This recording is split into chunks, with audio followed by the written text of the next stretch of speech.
আজ রান্না করছি সেই বিখ্যাত ময়মনসিংহের চেপা শুটকি ভুনা। তো চেপা শুটকি ভুনার জন্য অনেকগুলো বেশি রসুন লাগবে। আমি দেশি রসুন গোল গোল করে ছোট ছোট করে কেটে নিয়েছি, অনেকগুলো পেঁয়াজ কেটে নিয়েছি, আর হলুদ গুঁড়া, মরিচ গুঁড়া এই লাগবে, আর চেপা, লবণ আর তেল, এইটুকুই লাগবে চেপা শুটকি ভুনার জন্য। অনেকেই দেখি চেপা শুটকি ভুনাতে জিরা আদা দিয়ে থাকে অনেক অঞ্চলে, কিন্তু আমরা কিন্তু আদা জিরা এগুলা দেই না চেপা শুটকি ভুনাতে। এই তো সব মশলাগুলো এখানে দিয়ে তারপর পানি দিয়ে সেদ্ধ করে নিয়েছি ভালো করে, চাপা শুটকি দিয়ে পরিমাণ মতো লবণ দিয়েছি। এখন এটাকে ভুনে নেওয়ার পালা। সুন্দর করে আস্তে আস্তে জালে এরকম নেড়ে চেড়ে ভুনা করে নেব। এটা যে কি মজা, একদিন বানিয়ে এক সপ্তাহ পর্যন্ত রেখে রেখে খাওয়া যায়। এত ঝাল তো আর একদিনে খাওয়া যায় না। আমি একদিন বানাইলে আমার 15 দিন চলে এই ঝাল রান্নাটা।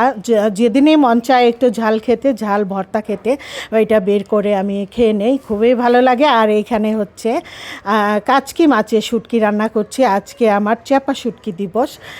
যাই হোক, কাচকি মাছের শুটকিও অনেক মজা। এটাকে টেলে নিয়ে অনেকগুলো ধোয়া দিয়ে নিয়েছে। আর হচ্ছে কাচকি মাছের শুটকিতে অনেক বালি থাকে, এটাকে অনেকগুলো ধোয়া দিতে হয়। নিচে দেখা যায় যে ধোয়ায় ধোয়ায় বালি জমে, বালিগুলো ফেলে দিতে হয়।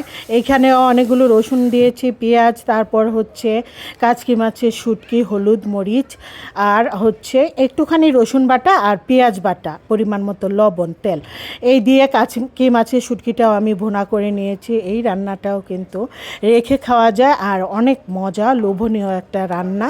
খাওয়া ফ্রিজে গরুর মাংস আর মুরগির মাংস রান্না করা আছে, তাই শুটকি খেতে মন চাইছে। তাই আজকে এই যে বললাম না যে আমার শুটকি দিবস। আর এখানে ছাদ থেকে সিম নিয়ে আসছে, সিম, পেঁপে, আলু, একটা আলু দিয়েছে এখানে।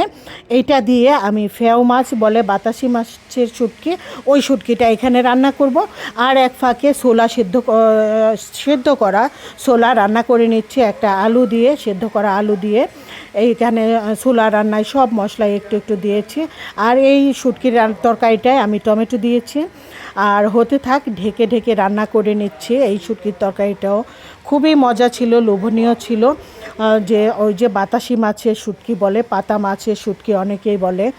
এটা হচ্ছে পেঁপে দিয়েছি, আলু দিয়েছি, আর হচ্ছে সিম টমেটো দিয়ে, খুবই ভালো লেগেছে খেতে। তো আজকে এই ছিল আমার রান্না বান্না। আর এইখানে হচ্ছে লিলি বেগুনি বানাচ্ছে, তো আমি একটু উল্টাপাল্টা নাড়ানাড়ি করতেছিলাম। বেগুনি, আলুর চপ, পেঁয়াজু সবে সে এখানে বানাচ্ছে, পাশে চোলায় আমি রান্না করে নিয়েছি। তো এই তো বেগুনি, অনেকগুলো বেগুনি বেজেছে, বেগুনিগুলো মাশাল্লাহ অনেক সুন্দর হয়েছে কালারটা। তো উঠিয়ে নিচ্ছি আর একটু ভিডিও করার জন্য ওঠানো। যাই হোক, এই ইফতারগুলো সাধারণত সেই বানায়, অনেক ভালো বানাতে পারে। যাই হোক, এই তো সব কিছু বানিয়ে নিলাম, এইখানে রান্নাও শেষ। এদিক দিয়ে আসলে রোজার মাস দেখতে দেখতে চলে যাচ্ছে। এই তো শুটকির তরকারিটা কত লোভনীয়। সবাই ভালো থাকবেন, আল্লাহ হাফেজ।